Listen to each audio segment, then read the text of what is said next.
Hola chicos, bienvenidos a una nueva clase de producción 2. El día de hoy vamos a ver batería de producción, específicamente la parte de teoría de emulsiones. En primer lugar vamos a hablar de los tipos de fluidos que producimos en un pozo. Ya habíamos mencionado en transporte que de un pozo de petróleo sale petróleo, agua y gas. Lo ideal sería que siempre hubiese petróleo en mayor proporción respecto de agua y gas. Aún así, dos de estos fluidos, los líquidos, es decir, petróleo y agua, pueden formar lo que se llama una emulsión. ¿Pero qué es una emulsión?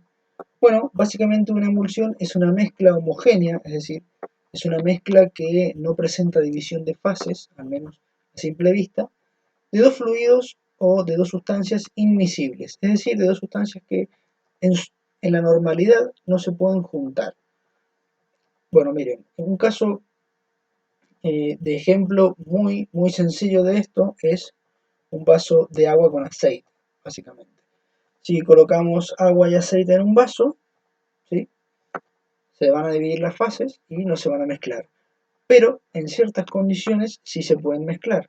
Por ejemplo, una barra de manteca es una emulsión, es grasa, que sería aceite, con agua. Al igual que una mayonesa, es agua y aceite, ¿sí? En el caso del petróleo tenemos una fase que es acuosa, es decir, agua, que sería el agua que sería el pozo, y tenemos la parte oleosa o la parte de aceite, que es justamente el petróleo. El petróleo es un aceite. Dentro de las emulsiones tenemos dos fases, una continua, que es la que tiene mayor proporción, y una fase dispersa, ¿sí?, que es la que tiene menor proporción y la que se encuentra, digamos, dividida en pequeñas gotas, ¿sí?, dentro de lo que sería la emulsión en sí. Perfecto. Dentro, haciendo, digamos, alusión a este tipo de fases continua y dispersa, podemos hablar de dos tipos de emulsiones, la emulsión directa y la emulsión inversa. Hablamos de emulsión directa, como aquella que tiene como fase continua el petróleo o el aceite, digamos, y de fase dispersa el agua. Mientras que la emulsión inversa es al revés, tiene de fase continua el agua y de fase dispersa el aceite o petróleo. ¿Cuál conviene tener en un pozo de petróleo? Primero que nada, conviene no tener ningún tipo de emulsión. Aún así, va a haber emulsión porque se va a agitar el fluido. Y la emulsión que siempre conviene tener es la directa. ¿Por qué? Porque tenemos mayor cantidad de petróleo. Siempre nos conviene producir mayor cantidad de petróleo que de agua, obviamente. Dentro de estas emulsiones podemos encontrar dos tipos, las estables y las inestables. Miren, voy a volver un poco. Esto que vemos acá, en el vaso de agua con aceite, representa una emulsión inestable, ¿sí? ¿Por qué? Bueno, básicamente porque yo mezclo el agua con el aceite, después le agrego agitación con alguna cuchara, algún utensilio, agito eso, se mezcla, pero si lo dejo en reposo va a tender a separarse en pocos minutos. Eso es una emulsión inestable. Pero si hablamos de la manteca, por ejemplo, o bien la mayonesa que tenemos en la imagen, corresponden a emulsiones estables. ¿Por qué? Porque una vez que se mezcló el agua y el aceite, no se puede separar. Obviamente si rompemos la cadena de frío de algunos de estos alimentos, sí se van a separar. Pero ahí estamos agregando un factor externo que es independiente del tiempo, que sería la temperatura. ¿Bien? Entonces, la emulsión estable es aquella que permanece unida a través del tiempo. Y la emulsión inestable es aquella que en cortos periodos de tiempo se vuelven a separar las fases. ¿Cuál siempre conviene tener? Una emulsión inestable. ¿Bien? ¿Cuál tenemos en el petróleo? Una emulsión estable, por lo general. Entonces cuesta mucho separarla. ¿Por qué? Bueno, porque miren, ¿cómo se forma una emulsión estable? Es fácil. Necesita sí o sí de estas dos condiciones. Energía, que en nuestro caso era meter la cuchara dentro del vaso, y un emulsionante. En el caso de un alimento como la mayonesa, el emulsionante es la yema del huevo. En el caso del petróleo, el emulsionante son los sólidos en suspensión y las sales que vienen junto con el petróleo. El petróleo, lo que sale de un pozo no es solamente agua, petróleo y gas, esos son los fluidos. Pero también tenemos arenas, arcillas, sales de todo tipo. Todas estas arenas, arcillas y sales son emulsionantes, es decir, estabilizan la emulsión. Y la energía es básicamente todo. Miren, como podemos ver acá, en este esquema, dentro de una formación de un pozo,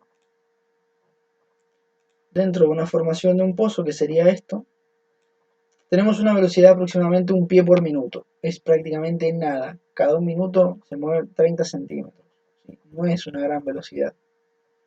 Pero una vez que sale de la formación, pasa por el pozo, o sea, entra al pozo, se dirige por la cañería de producción, llega hacia la boca del pozo. De allí tenemos un ángulo bastante recto. Pasamos hacia la línea de pozo, y la línea de pozo al manifold a través de todas las cañerías y válvulas, de ahí va el colector, hasta que ingresa en la batería. ¿Sí? Todo eso produce agitación en el fluido. Entonces, tenemos energía presente, bastante energía presente, y los emulsionantes.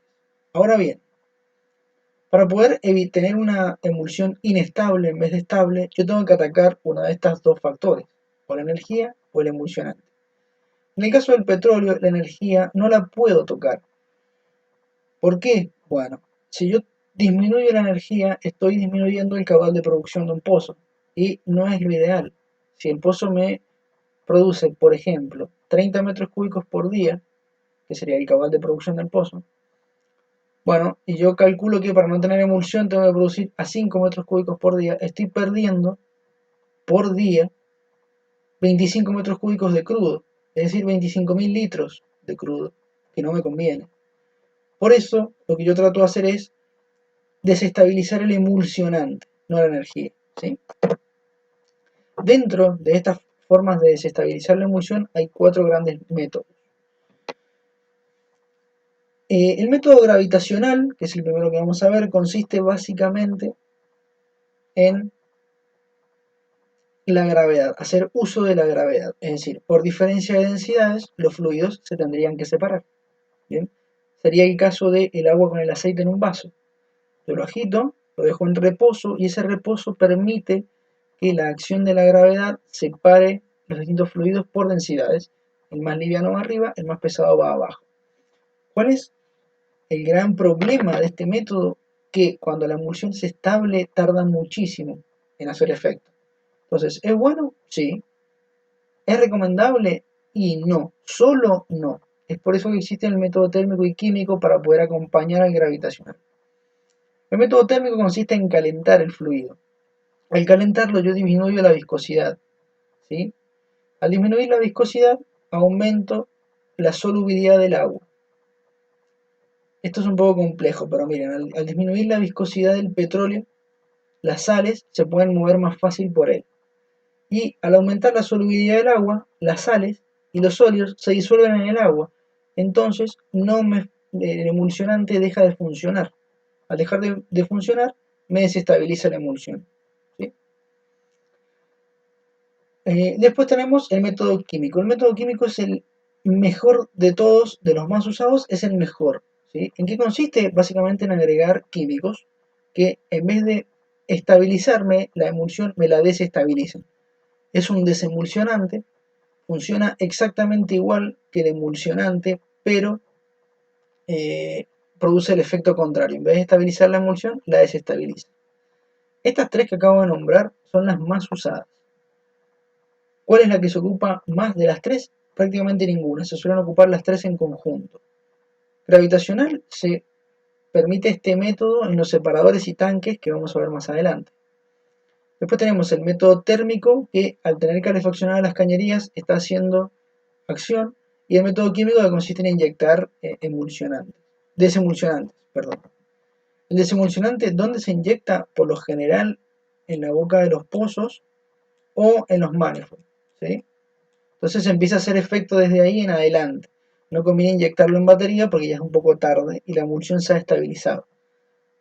La idea es que el método químico funciona siempre y cuando se contrarreste la emulsión de forma inmediata. Mientras más se tarde, más estable se vuelve, y mientras más estable se vuelve, más difícil es romperlo. Y por último tenemos el método eléctrico, que es un método que no se ocupa mucho, solamente se puede utilizar cuando tengo mucho porcentaje de agua y poca cantidad de petróleo. Es un método muy costoso y consiste en agregar electricidad al fluido. Entonces yo al agregar electricidad ordeno los dipolos magnéticos de las moléculas de agua, que básicamente funcionan como pequeños imanes. Por lo general se usa corriente alterna, entonces al ir cambiando la fase de la corriente, estos pequeños imanes se mueven, se agitan y al agitarse rompe la emulsión. Es el mejor método de los 4 que acabo de mencionar, pero tiene muchas limitaciones y es muy costoso. Por eso no se suele utilizar. Yo diría que el mejor de todos es el químico, y ni hablar si lo acompaño con térmico y gravitacional, producen separaciones de emulsión bastante buenas. Bueno, eso ha sido todo, espero que les sirva. Recuerden que si tienen alguna duda pueden consultarme sin ningún tipo de problema. Saludos.